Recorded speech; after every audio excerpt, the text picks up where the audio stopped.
Welcome, everybody. Welcome to Grain School Online and this special session that we're honored to be able to co-host with UCCS Grain School as part of the Colorado Grain Chain, growing and working with gluten-free grains. Thank you so much to all of our panelists for joining us. Thanks to Joni Kindwall Moore from Snacktivist, Megan and Bryce Hediger from Prairie, Emily Kamala and Roy Pfaltzgraff from Haxtun Heritage Mills, and Karen Hertz from Holidaily Brewing, all incredible farmers and product makers who work with gluten-free grains. All right, before we get started, we'll get a round of introductions, and I'm going to kick us off with a little background info on the Colorado Grain Chain. So the Colorado Grain Chain is a young nonprofit organization that actually formed out of grain school in the field thanks to UCCS and Rocky Mountain Farmers Union. We are a membership-based nonprofit that seeks to grow and connect a vibrant community-centered grain economy in the state of Colorado. We have business members and consumer members, all of whom are working with grains and have a passion to work with more local Colorado-grown grains. We currently have around 70 members across Colorado, and we welcome more to join us, more to join the local grain movement. You can learn more about our work at www.coloradograinchain.com or follow us on Instagram and Facebook at Colorado Grain Chain. All right, and without further ado, I'm going to pass it over to Haxtun Heritage Mills, Roy Pfaltzgraff and Emily Kamala. Thanks so much. And so that's where I started playing around with the mills that we had. We had much different mills than what's currently in the picture. And, just kind of started sharing it with people. People liked it. And so it just slowly has kind of grown into what actually got to the point where we had to separate the mill from the farm because of different issues that were going on there. And so we separated off to become Haxtun Heritage Mill, and then, brought the grains with it. So we have traceability on our packaging from the field through packaging, so people know exactly where things were raised. I mean, if somebody wants to drive to the field where that grain grew up, they're more than welcome to. And we just believe that that level of transparency should be available in the food industry. It's easily done if people want to take the time and spend a little bit more time and a little bit more expense on it to make that happen. So that's kind of how we got into the space and what we do with that. Thanks so much, Roy and Emily. All right, let's see who is next. We've got Holidaily Brewing. We'd love a little intro about your work and connection to gluten-free grains. Sure. Yeah. So I'm Karen Hertz, and I am the founder of Holidaily Brewing Company. We are located in Golden, Colorado. And we are 9 years into our business, but we are the largest dedicated gluten-free brewery in the country. There's about 10,000 craft breweries in the U.S., and 15 are dedicated gluten-free, meaning all we make is gluten-free beer. And that really came from a combination of my education and my work life and my personal life. I have an MBA in entrepreneurial studies from CU Denver, and worked for another brewery everyone here has heard of called Coors in Golden. So I worked for Coors for about 10 years, mostly in distribution. And then I ran into my own health issues. I am a 2-time cancer survivor, first surviving melanoma, second thyroid cancer, and was also diagnosed with an autoimmune thyroid disease. And in addition to surgery and radiation for both of my cancers, I was told I was severely gluten intolerant. And I worked in a brewery and grew up here in Colorado, and love beer. It was a really big part of my social life, and I felt like either replacements for other things that were good, like what Emily and what those guys do, that are great replacements, were out there, or essentially I didn't totally need pizza and bread all the time. But beer felt like something that I couldn't really replace, and there were no great gluten-free beer options out there. And so that led me to researching really what gluten-free beers were being made with at the time. And it was mostly syrups, sorghum syrup, rice syrup. And I felt like the beer tasted that way. It was sweet, it was thin, just didn't really taste like beer to me. So, a great story for this group, and a lot of the gluten-free people are tied to this person, but I essentially was Googling about 10 years ago gluten-free grains I can brew with. Like, I didn't know. And at that time, the only company in the world that was buying gluten-free grains from farmers and malting it so that people like me could make beer. The only single company in the world was in Fort Collins, really, in Wellington, Colorado, and I'm down here in Golden. So Grouse Malt House is the malting company that existed then and we still use. Twyla Souls is the founder of that. And I went up to Wellington, met Twyla. Our goals are very, very specific in terms of making world-class beer. She's really great at getting safe gluten-free grains. She malts them and roasts them for brewers like me. And then I source all of my grain from her and produce beer. So we have been open for 9 years now. We have a tap room in Golden. The middle picture here, that's Twyla up in the upper left. A picture in the middle is our newer production facility.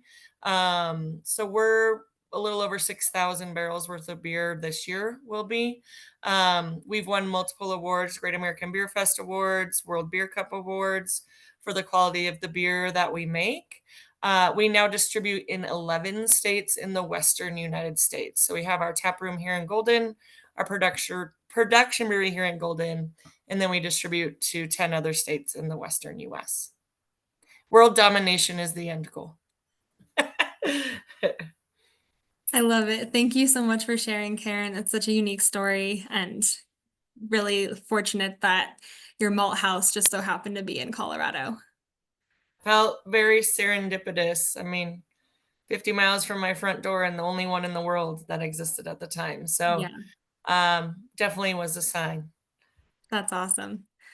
All right. Now we have Golden Prairie, Bryce and Megan Hediger. We're really excited to hear a little background on your work with gluten-free grains too. Yeah, I'm Bryce Hediger, and this is my wife Megan. We own a handful of businesses combined here. It started as our farm, which I'm a fourth generation farmer out here in eastern Colorado. We farm just a little shy of 12 sections here. And then we have a second farm where my family originally immigrated to back in the 30s up in Montana, which is a pinch smaller and that's more oat country. We've tried growing oats down here, but we just don't quite have the right climate for it. Small cereal grains are what we focus on. As Emily and her husband commented on, it's very difficult to have gluten and gluten-free grains on the same facility. So we've built a handful of facilities and partnered with a handful of other facilities over the last 30 years to guarantee gluten-free on our farm. Millet and oats are the primary grains grown on our farm. They probably account for 85%, if not more, of the grain we produce and sell. On farm, we directly have a processing plant where we clean whole grains. And then I'll let Megan comment on this more because she runs this side of our business.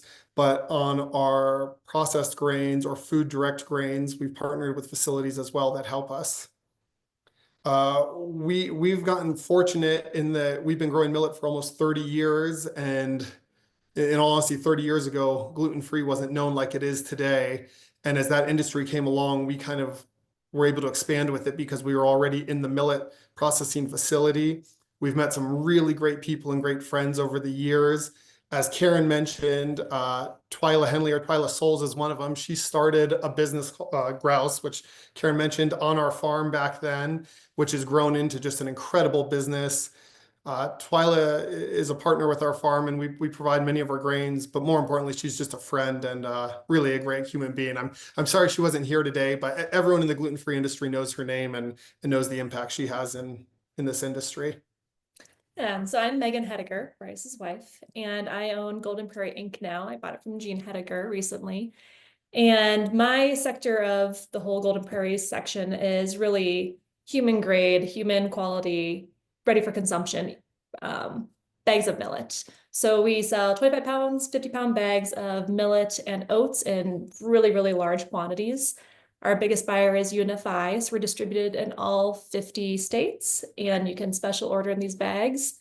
And one of the greatest things about it is that it really gives a lot of opportunity to smaller gluten-free companies who want to step up from just small in their own house and trying, experimenting, and getting into larger scale baking and making new products that are gluten-free. So we really get it from the farmer to the end consumer, and so they can create brand new products with certified, safe, gluten-free products. One thing I didn't mention, I take this for granted because it's just the world I live in. Everything we do is organic on our farm. And I forget that that's of course not what all farmers do because it's just the sector I'm dialed into, but all of our farm and our processing is certified organic with Golden Prairie. That's amazing. That's yeah, a really cool detail, and awesome that you're working with both millet and oats.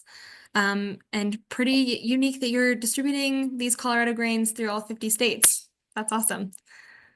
All right, now we'll hear from Joni with Snacktivist.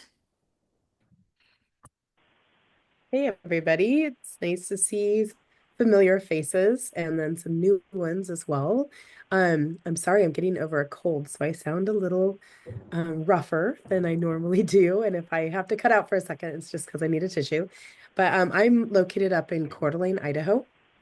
And what motivated me to focus on gluten-free grains goes back quite a few years, where I was an ethnobotanist in my first profession.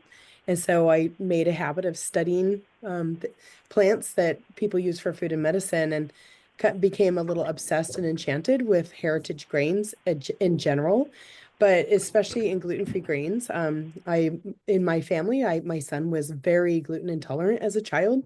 And so that forced us to really dig deeper into experimenting with exclusive gluten-free grain formulations. And people loved them. So we started selling them into local restaurants and local things. And so that's when Snacktivist was born. And then during COVID, we had a crazy event where everybody was stuck at home. We had lost all our food service customers, pretty much like 80%. And that's when we decided to shift into CPG and scale in the form of baking mixes, which was not really our initial plan, was to be a baking mix company. But during COVID, it made a ton of sense. And our focus crops have been historically proso millet, sorghum, and teff. I'm not in love with CPG as an industry. It's not really where my heart's at. I'm more of an innovator and a community builder. So we now just mostly sell our teff millet waffle mix into food service coast to coast and into the UK, which is exciting. But now really connected on, how do we actually supercharge this whole category creation around gluten-free grains as an important part of our food system from a health standpoint, but also from a resiliency standpoint, both environmental for soil health and crop rotations, but also for economic variation at the farm gate as well. So it's interesting how things have drifted over 10 years, but I'm still really passionate about millets, and founded North American Millets Alliance along with Dr. Don Osborne and Gary Weitzgriff.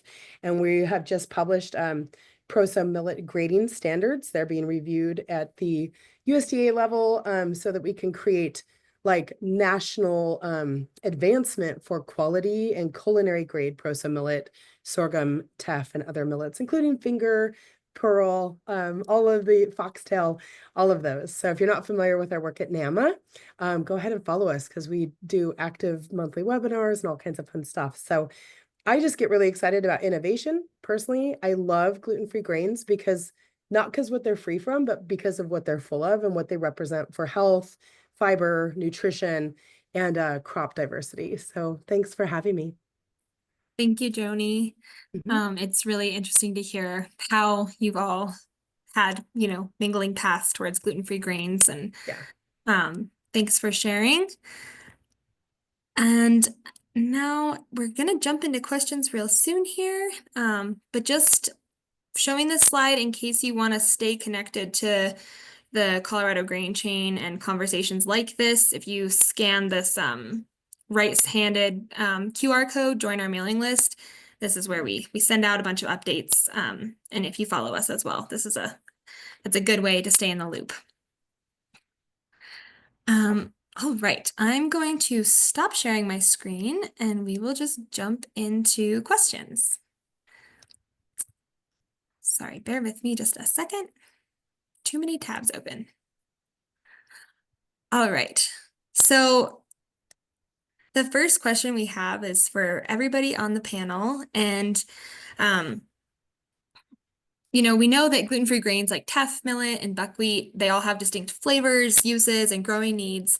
But many view gluten-free as just one category of grains.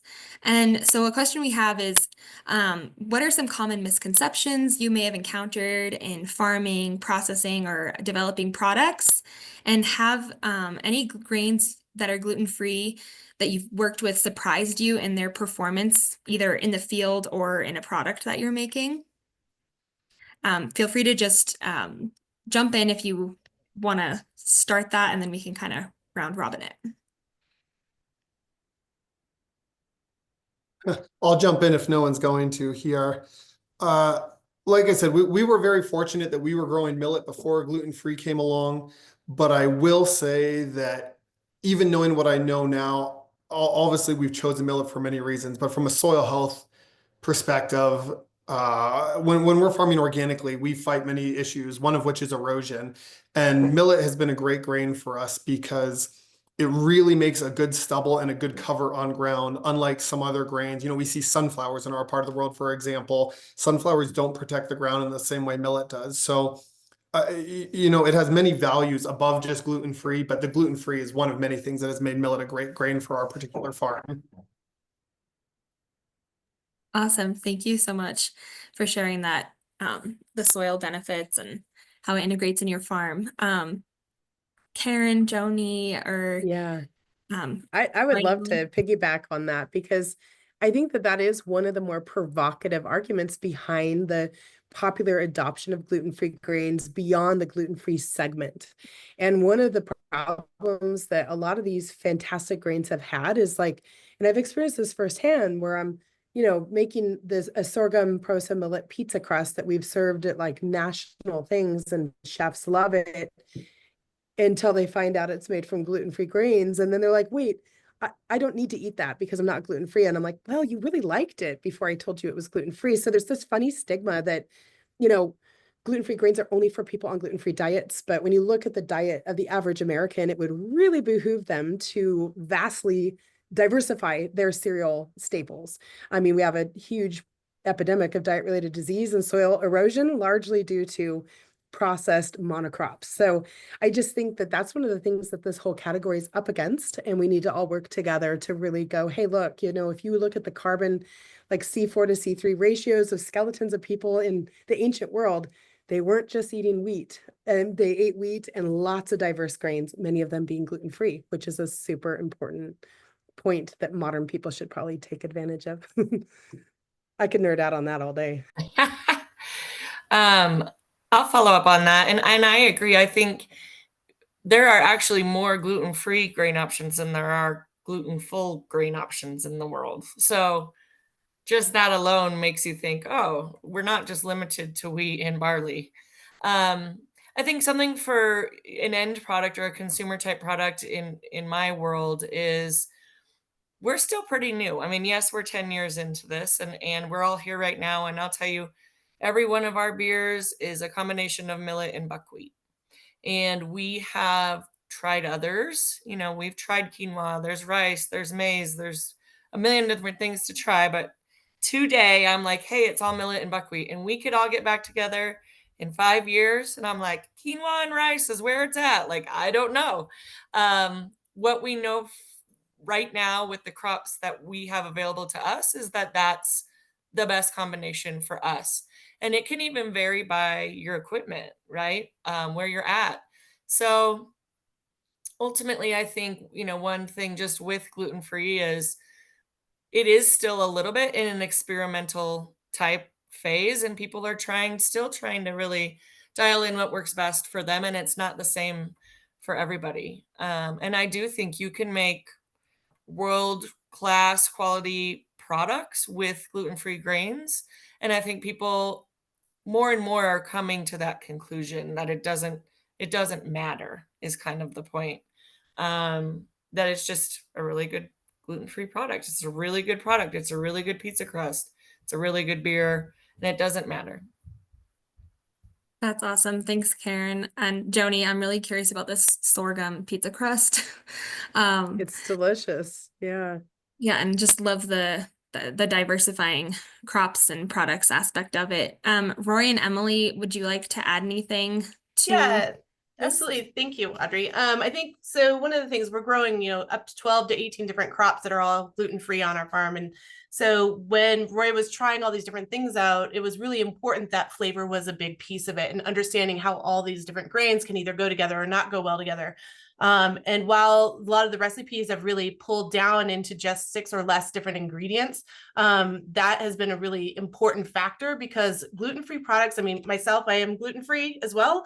And it's horrible. And I actually went to the point where I wasn't eating any grain at all because I was like, I can't palate this. Like, just does not digest. It hurts worse. And when we were doing some research for some of our product stuff, we are actually finding that a lot of the ingredients that are in gluten-free products are actually more disruptive to digestive systems than the actual grains themselves. So being able to create baking mixes and other products that taste amazing and don't end up hurting the digestive system even more was really primary and important for us. So that's one of the biggest things that we are looking at. And plus, like you were saying, there are very distinct flavors. So how do you manage those flavors and still make everything taste well, which is an interesting challenge too. So I think one of the biggest surprises we had was when Roy started changing up how we grind the grain, our pancakes started to fluff. And you don't see that in gluten-free products. You don't see a rise without yeast. And so we were able to actually get that product to perform in a way that was really awesome and unique. So That's awesome. Thanks for sharing that, Emily. Yeah, I love that you guys are working on products that, don't compromise the flavor or the nutrition, yet are still gluten-free. All right, the next question we have for you all, and this is a little more farmer focused with crop choice. But for all of you on the panel that are farmers, what are some of the factors that have influenced your decision to grow grains that are gluten-free? I know you've touched on this a little bit, but is it a combination of market demand, climate conditions, or other reasons? And if you could just share some of your experiences in working with these crops, any challenges and opportunities you've encountered. I saw that someone put in the chat asking if there's a gluten-free grain that was best to grow here in Colorado. I'm obviously biased because I'm a millet farmer, but in our low rainfall area, you get out east of Colorado and into Kansas and Nebraska, and they have, a limitless amount of rain. There's like 20 inches of rain or some obscene number. But when you're up against the foothills here, we're really limited to 10, 11, 12, 13 inches of rain. And millet has really been a great grain for us for that reason. And again, I was commenting on the environmental factors that have led us to millet, and I'll comment on it again. In low yielding rainfall areas, millet will grow good cover. It has a great outlook for it. There's great demand here, whether it's Karen at Holidaily or millers or bakers or everyone, millet's a popular grain and we're in a great region to grow it. It's for us, it's really a slam dunk. It's a great grain and I'll promote it all day if I get the opportunity. Awesome. Thank you. Yeah. With our drought conditions, I've definitely been learning a lot more about millet being good for these conditions. Roy, would you like to add? Oh yeah. There was a question about the first grain. Honestly, the easiest grain to grow is wheat. You can kill wheat many times and still harvest a crop. And that's just the nature of the beast. And just how that plant acts. But there's The advantage of a lot of the gluten-free grains is they come from arid climates that are similar to ours. I mean, we're working with a company on some technology, and they started working with us, and we later found out the reason is they are wanting to look at soil conditions in Kenya and Tanzania, and those countries in Africa have very similar soils and climate to what we have in Colorado. And if you look at where these grains come from, they come from that subtropical region. They come out of India, out of Africa, and we just have those conditions, and it matches well. Sorghum is one of those things that uses less moisture than corn. And we talk about growing gluten-free grains. We have to realize the largest gluten-free grain that is grown in the United States is corn. We just don't ever think about it because that's not for human consumption generally. But there's the largest, rice is the largest grains grown in the world are gluten-free, corn and rice. But millets are used a lot. The thing is you kind of, the reason we moved that direction is because we were, growing buckwheat and, trying to stay, make sure that we were staying clean.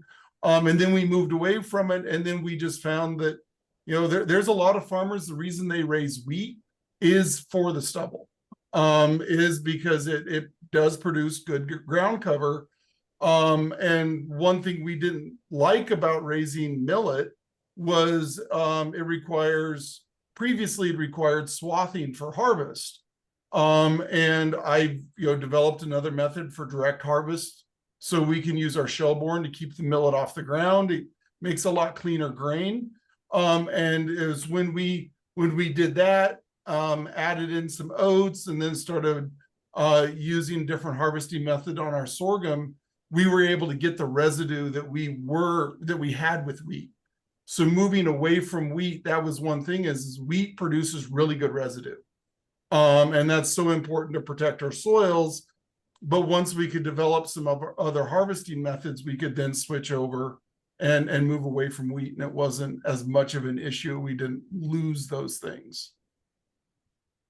Thanks for your perspective, Roy. And the harvesting kind of leads in nicely into our next question, which is, when it comes, and this is for everybody because you're all at different stages along the supply chain, but when it comes to getting grains from their next stage along the supply chain, are there, really unique considerations that come into play with gluten-free grains? I know I'm using that as an umbrella term for food and beverage products. Do you require specific equipment with smaller grains like millet or quinoa? Are there specific processing needs that are unique to these different grains outside of, wheat? And how market demand influences these supply chain decisions for your gluten-free grains? I can go, Audrey. That'd be great, Karen. There's a lot to say about all of that.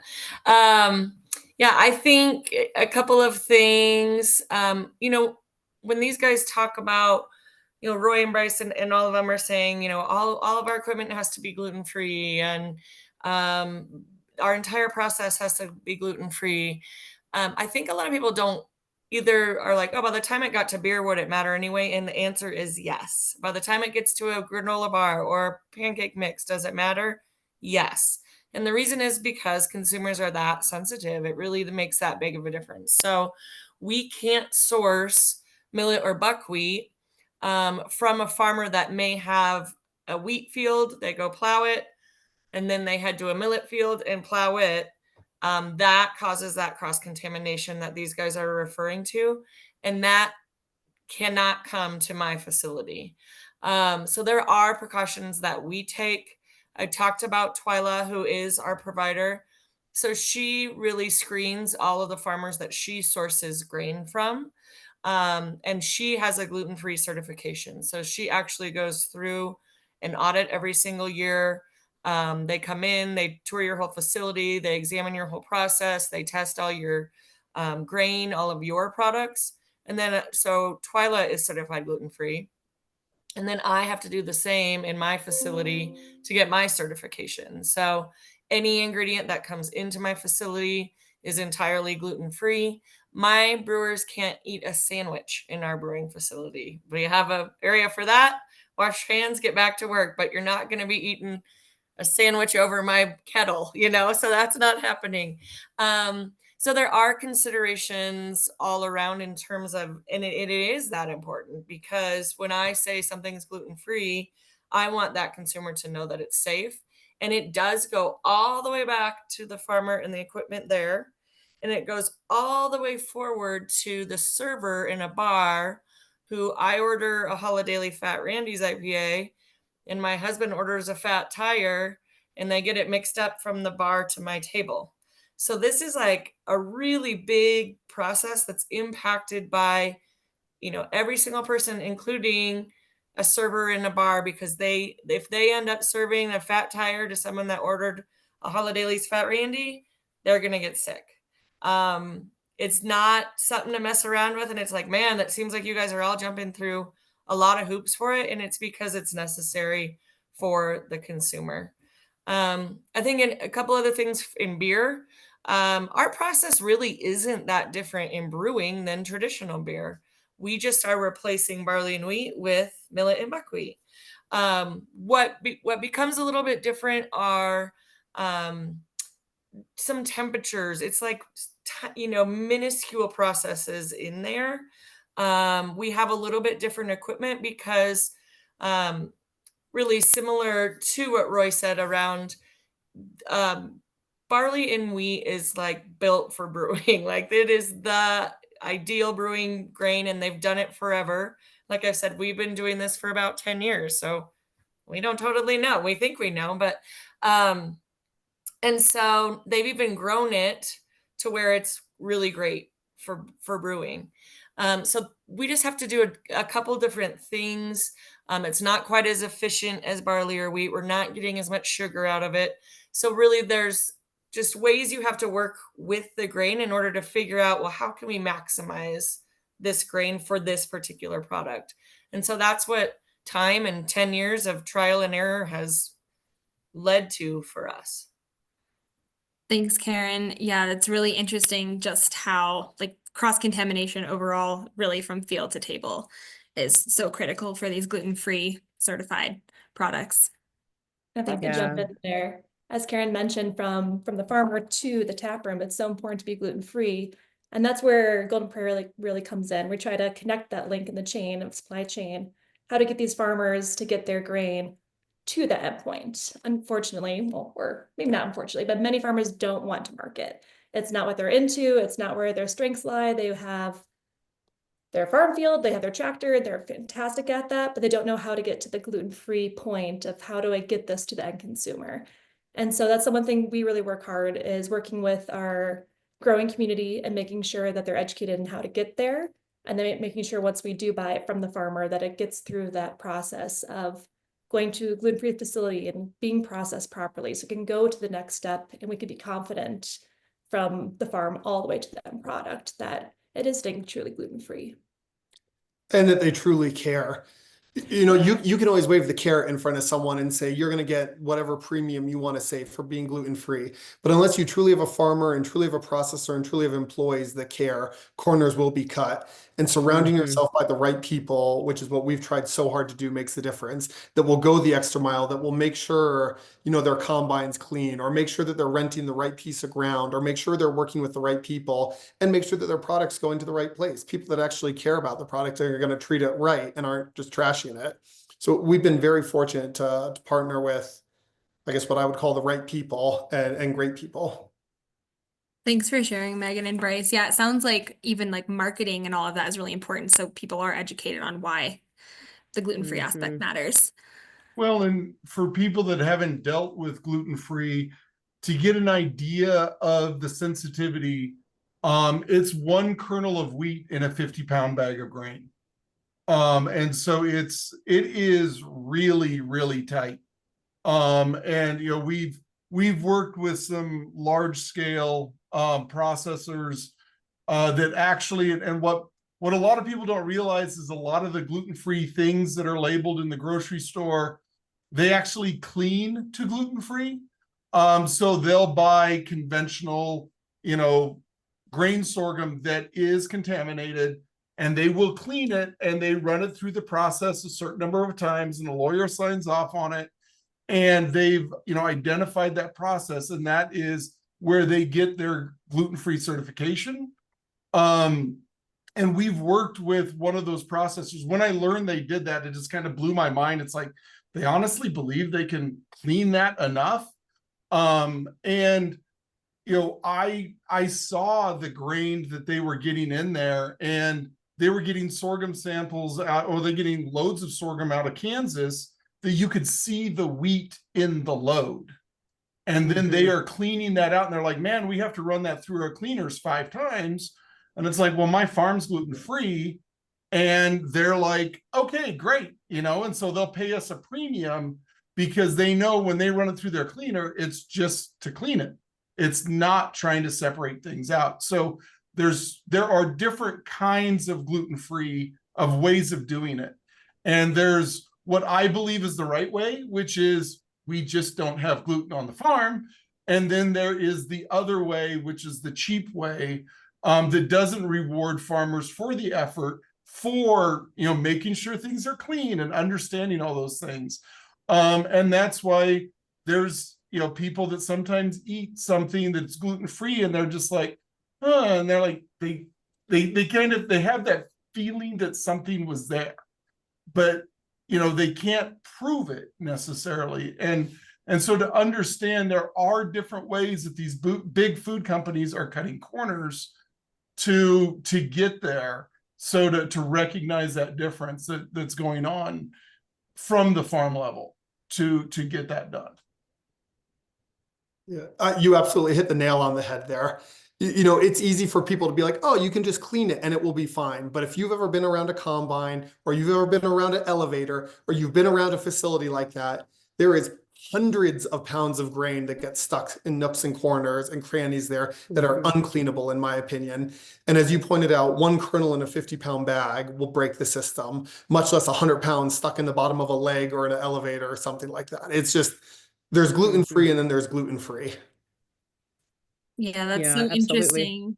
Oh yeah, sorry, I'm cutting someone off there. No, I just said yes, absolutely. And having access to segregated allergen-free infrastructure is really difficult in many parts of the world. I think Colorado has pretty robust segregated infrastructure for allergen-free, gluten-free, but you come out here to the Pacific Northwest, Montana, there's very little available. And for pearling or dehulling, things like that, like there until this year there has been nothing available. So even if you were a farmer that was wanting to go fully gluten-free, there was no place to process a fully gluten-free crop. So now we have Civic Montana in Belgrade, Montana, and they I've been involved with that project, and it is a dedicated gluten-free facility that will be processing both proso millet and buckwheat and high protein whole oats. So that's fantastic. That opens up markets for our region in a significant way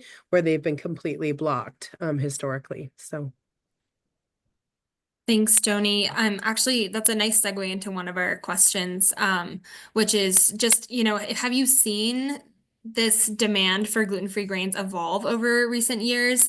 It's really unique that, Colorado had the first, gluten-free malt house. And it sounds like there's more popping up that are really dedicated to that. But yeah, in all of your experiences at each stage of the supply chain, have you seen these shifts with gluten-free grains and demand for them?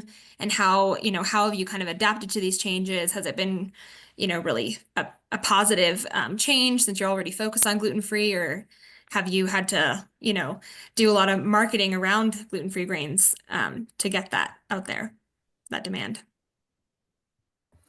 I'd say Bryce has the longest experience, seeing it's been 30 years. So you should probably start. Sorry, state that question back to me again. I want to make sure I articulate this well back to you. So the question is, how have you seen demand for gluten-free grains evolve over the years? And how has your business navigated these changes? Um, have you noticed any consumer trends, market opportunities? The demand has absolutely grown, and I would say it's we're getting that hockey stick really taking off recently.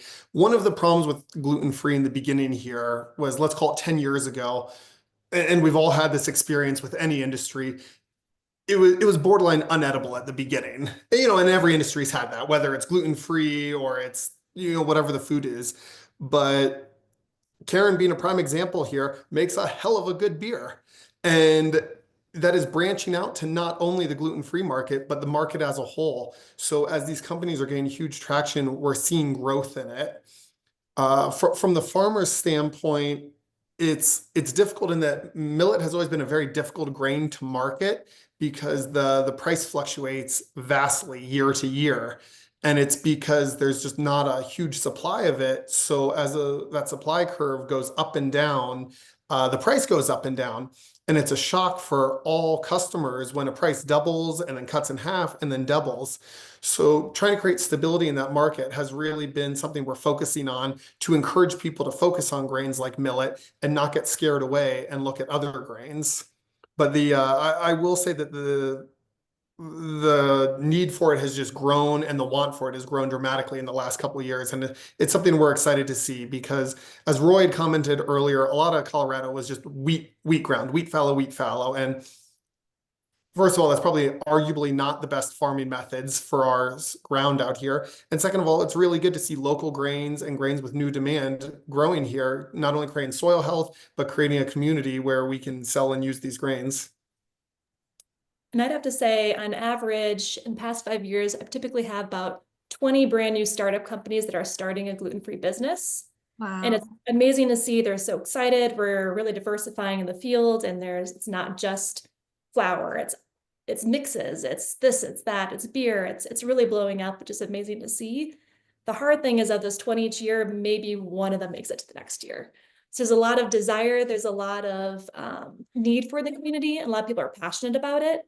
It's hard to gain the traction, I think, for small companies. Something that's been interesting in the last year or so is I'm starting to see larger companies finally get on board and saying, this is not a fad, it's not a trend, it's sticking around. We need to figure out how to get into this. We need to figure out how to do this properly. And I'm starting to see more and more larger established companies start to create their own gluten-free lines, which creates its own issues as well, but they do have the finances typically to back it up and to create new facilities that are dedicated gluten-free. So I think it's exciting. I think we'll see a lot more, and yeah, it's great progress. Thanks, Megan. Would anybody else like to comment on that? How you've seen gluten-free grains, the market for it grow over the years, or not grow? Just I can. Yeah. Oh, go ahead. You Oh, go go first.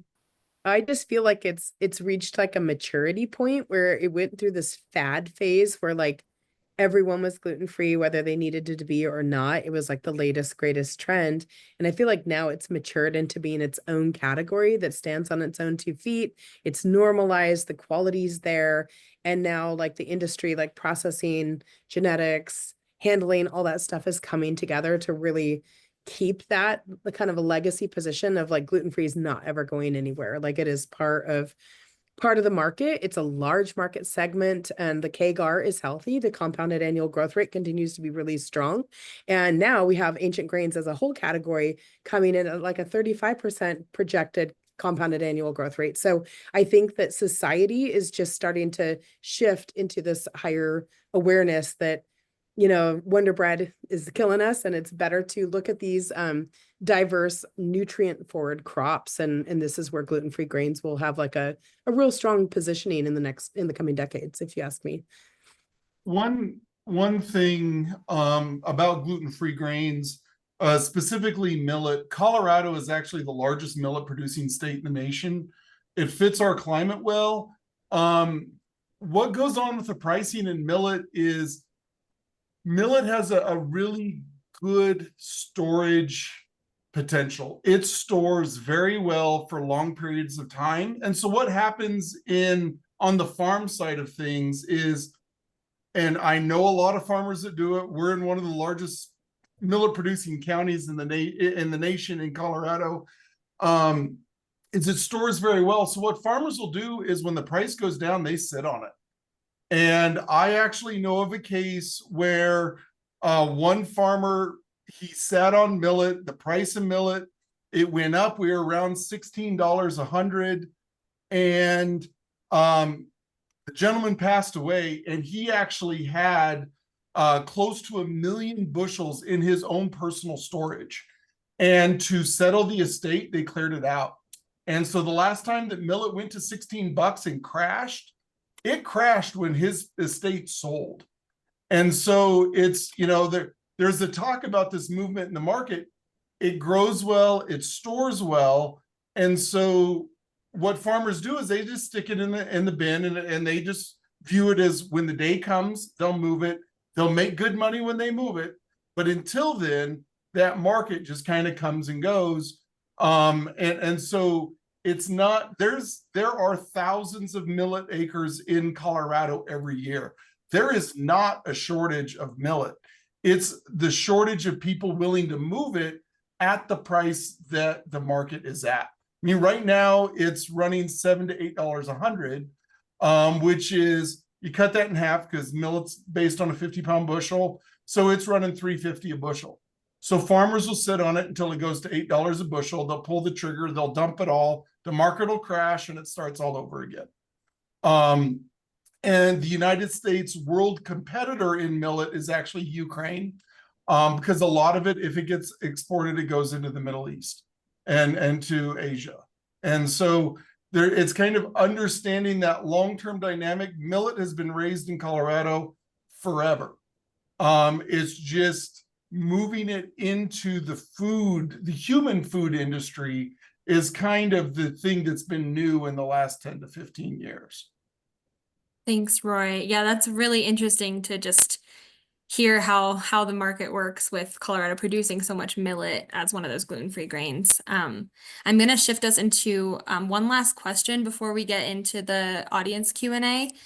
And it's kind of, you know, what you're talking about, Roy, just at the very end there with, it's kind of new that we're working in the United States with food products that are using millet and other gluten-free grains. So on that note, I also saw Joni mentioned a sorghum flour in the chat. But for makers, I'm curious if, you know, with the unique qualities that come along with working with gluten-free grains and flours, you know, what are the most rewarding and challenging aspects of working with these grains, millet, as well as other grains you've worked with? And, you know, have you had to adapt traditional methods, or are you finding that some grains replace wheat in a positive way, or are you just making new products?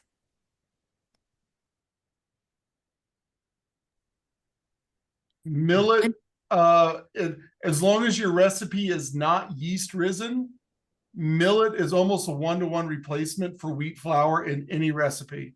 Millet actually fits very well into a lot of common recipes. The basis for a lot of our mixes are actually old family recipes that I just played with a little bit with millet to make our mix.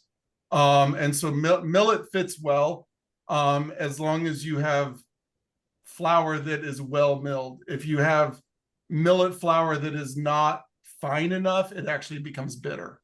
But that's just one of those things of knowing your ingredient on that part. Wow, that actually really surprises me that it's a 1-to-1 ratio. Joni, I kind of want to pass it over to you because I know you work with some other grains too in your products. Do you want to add to that? Yeah, sure. I mean, we've, and early on in Snacktivist, we had a really diverse profile of grains, and it wasn't until we brought in investors and they said, you need to narrow it to 3 primary crops and one value proposition that we kind of got very myopic about millet, sorghum, and teff. But, you know, I have found that depending on what you're doing, you know, these ancient grains can be completely great substitutes, especially if you're doing fermentation. You know, things like teff that have a long cultural legacy of being incredible fermenters.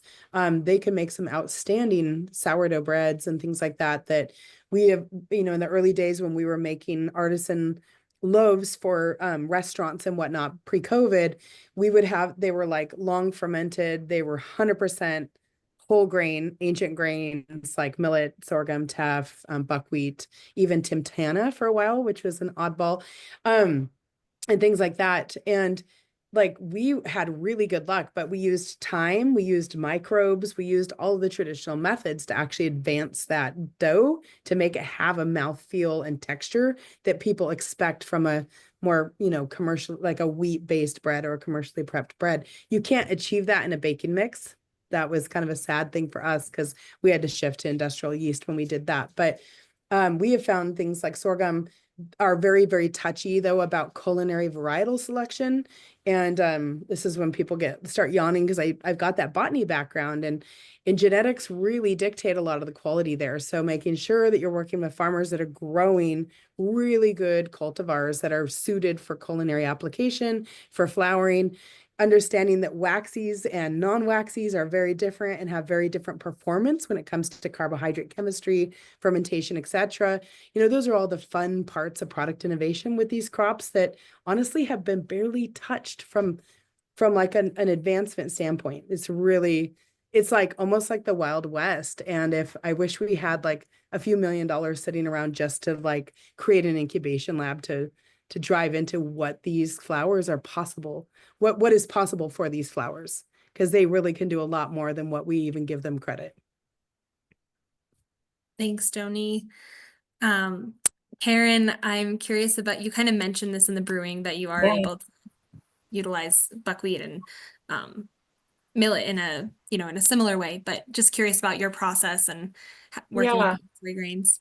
Yeah, I mean, I think there's all different kinds of things you can do in order to make the end product better, to get more out of the grains. And, I spoke a little bit about it, but, different temperatures can help.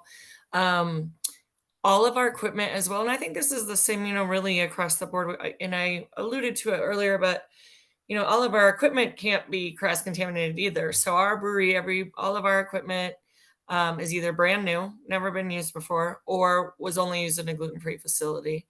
So I think, those are just added steps. And all of us got a little like emotional when we were talking about like people that say it's gluten-free, but it's not really. And I think it's because like this is like the choir of being very serious about it and taking it very seriously. And there are different levels. And this is one of the groups that really respects, people's sensitivities. And I do think we're making progress in terms of gluten-free being taken more seriously, but it's not quite the same as like peanut. Like you don't hear like low peanut or peanut reduced products, but you would hear, or peanut friendly. Like that's not a thing.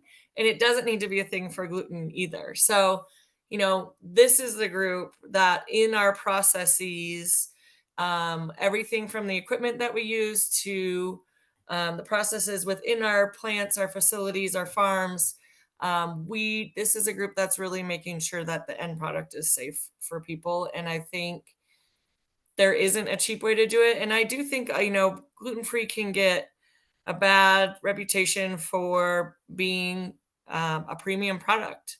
And the fact of the matter is there aren't enough farmers yet to produce a product that, we talked about the growth of gluten-free, and 1% of the US is celiac diagnosed, but 30% of the US is eliminating gluten from their diet. That's a big number. And so until we can catch up supply and demand wise, and people like me who are starting small businesses and trying to make, a beer that can get out to the masses, these people are all very passionate about doing it right. And what that means in the long run is that, gluten-free can be a more premium product in the end. Thank you, Karen. That's really interesting. And I'm actually gonna shift us into the open Q&A for the audience. First, I'm gonna share, there were several questions that we got prior to this session. So I'm just gonna ask one that somebody else had asked. And then if you have a question, that you want to ask, please, you should be able to react at the bottom of your screen and raise your hand, and we'll just see how many we can get through in the next few minutes. So one of the questions from the audience, which Karen kind of touched on, but for those with celiac, how consumers be certain that gluten-free grain products are truly safe for them? And you guys already talked about how you try to eliminate that cross-contamination in your work, but how, as a consumer, how do you know that something is, absolutely safe to eat or drink? You can buy test kits. There's a company down in Florida that their main thing is gluten testing. And they actually make an at-home test kit. It runs $10 to $15 a piece, and so it's one of those that if you really want to test something every time you want to try something new, you can do that. Those test kits are sensitivity to 10 parts per million. The current standard is 20 parts per million, but there is conversations about moving down to 10 parts per million for sensitivity in gluten-free testing.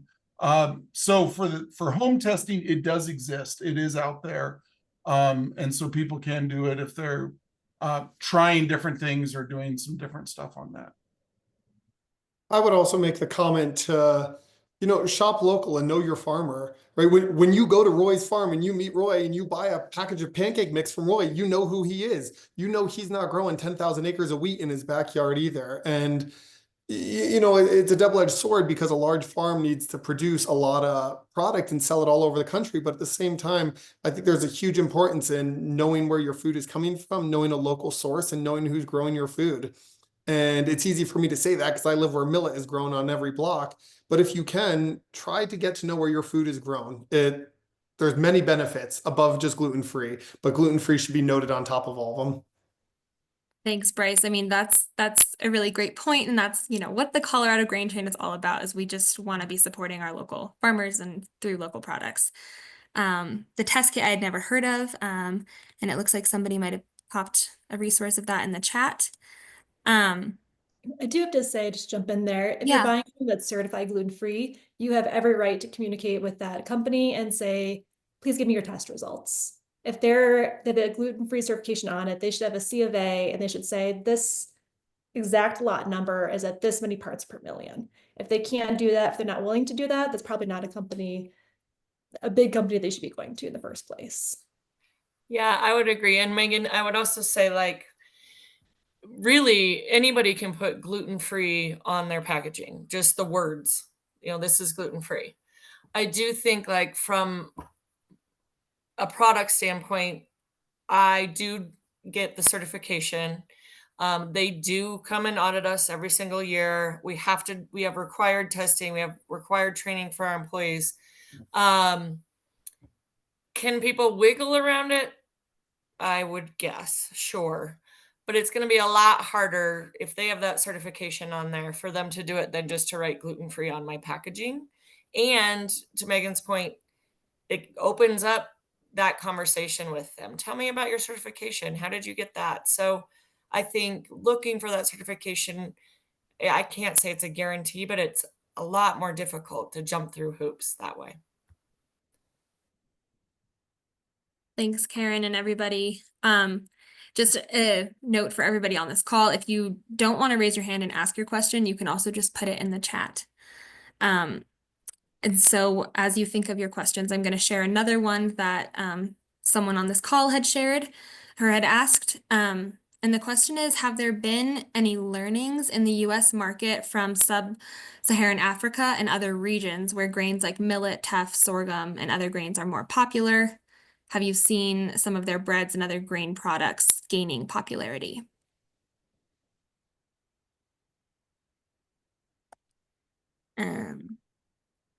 Joni, I'm seeing, oh, you're responding to a question there. Yeah, does anyone want to jump on that question? I'll put it in the chat. Yeah, Audrey, can you restate it? Because my internet is a little unstable, so I missed a couple pieces of the question. If you could restate it, that would be helpful. Basically, Thanks. are there any learnings in the US market from sub-Saharan Africa or other regions where gluten-free grains like millet, teff, sorghum are popular? And have you seen breads or other products gaining popularity? Yeah, for sure. Okay, thank you. I thought that's what I heard, but I wanted to double check. India has had an explosion of product innovation with millets, plural. So we're talking like the full myriad, like finger, pearl, barnyard, proso, foxtail, sorghum. And a lot of that has been fueled by the government of India. They have a very heavy focus on agronomic and genetics, also because they're trying to actually encourage the Indian subcontinent to go back to diversified, more indigenous cropping systems and break the dependency on petrochemical inputs. And so they know they can't do that if they're growing GMO corn and commodity wheat. And so it's been a really interesting thing to see the product innovation that has sprung from that. They're heavily focused on women-led businesses, both in processing and product innovation.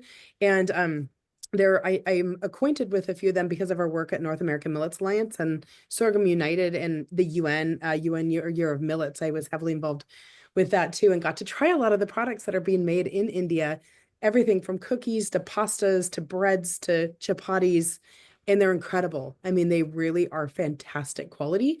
In India, they're not as focused on the gluten-free side of it, so you don't see like a gluten-free declaration.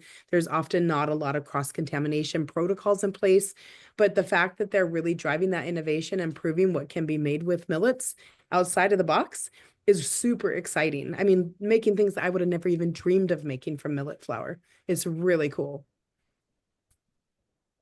That's awesome. Thanks, Joni. Yeah. Would anybody else like to add to that before I share another question from the audience? I will add to it just because I spent some time in Nepal and my neighbors would make raksi, which is a millet-based spirit. Really incredible. You eat it with ghee and popped rice, and it's a millet-based beverage. Really beautiful. So I don't know if we'll have anything like that in the States anytime soon, but I kind of hope so. Another question oh, sorry, Yeah. Joni. There is a millet milk company based in Canada called Rain-Fed Foods. And yeah, it's delicious. I have a bunch of it because I innovate with it, and it's absolutely fantastic. It's a blend of millets, so sorghum, proso, pearl, whatnot. But it just, again, it goes to show like there's a lot of cool things we can do with these, and I feel like they've kind of been locked in the box of just being a bakery substitute for cookies and stuff. We really need to think about the bigger picture, even including oils. Nama just did a little session on millet, like oils that are pressed from millets. There's actually Taiwanese oil millet. It's grown for oil. And so like those are things that we just kind of forget about. That doesn't necessarily align as much with the gluten-free conversation, but it just goes to show that there's so much utility in these forgotten crops, and we just have barely scratched the surface. Awesome. Thanks, Joni. So we're getting to the end here. Hopefully we'll be able to squeeze in 2 more questions. But one maybe shorter question for the farmers out here is on buckwheat. Is it a grain? And it's actually a pseudo grain, I believe. I'm sure Nana will correct me if I'm wrong. But is there a need to dehull buckwheat? It matters what you're doing with it. Okay. If you're milling it to flour, and you're sifting your flour, you're fine. Because that hull is just like what's on proso millet. That hull is very tough, and you can sift it off for the most if you're handling it correctly. But a lot of times, what companies are wanting to work with are groats. I have found that if you wait until buckwheat's dry enough and you speed up the cylinder on the combine a little bit, you actually can hull buckwheat with the combine. You just have to handle it. Yeah, that's really touchy because at that point you start, you can start deeing the groat, and at that point they go rancid fairly quickly. But yeah, buckwheat is a pseudo cereal. The closest living plants to buckwheat are actually rhubarb and dock, which is a weed. But if you look at the seed is this same really funky little shape. They're not nice and plump like buckwheat is, because buckwheat was obviously been bred for that, because wild buckwheat, which is a weed, has the same size, the same shaped seed, but it's very, very tiny. But yeah, it is a pseudo cereal. But depending on how you're using it, you may or may not need to dehull. That's really interesting. Thanks, Roy. And kind of in this similar vein, the last question we'll have is from Nana, and it's for Joni and Roy. Are you dehulling the millet, assuming this is proso millet, Roy, or is it a sifted flour? I'm sifting it. Because the dehulling process, it takes some equipment to do that. There's, well, same way with buckwheat, that you have to size it and go through that whole process. There used to be a local company that you could work with on getting stuff dehulled, but after they were bought out by a much larger company, they aren't near as friendly to work with as they were before. So Yeah. So the facility in Montana will have an actual dehuller. And so it won't be a sifted flour product. It will be dehulled. But you can do both Thanks, Joni. if you have a good enough sifter. Yeah, that's really To expand on Roy's comment, it's very expensive and labor intensive to dehull millet. And I understand why people are asking about it, but you essentially have to dehull it and then clean the entire product a second time. So I understand that there's reasons for it, and it's a very, very large part of our business is selling dehulled millet. But unless you specifically need it for a reason, it should be noted it is going to add a lot of cost to your final product. Mm-hmm. and if you don't dehull it, it adds a lot of fiber to your final product. Pros and cons either way. That was a great question, Nana. Well, we are at the end of our time, and I just want to be respectful of everybody's time. So, yeah, thank you, everybody. Thanks to all of you on the panel for sharing your knowledge and insights in this really unique niche area of the grain space. And sorry, there's just a few messages coming through. I know we didn't get through all of the questions, but this will be available as a recording.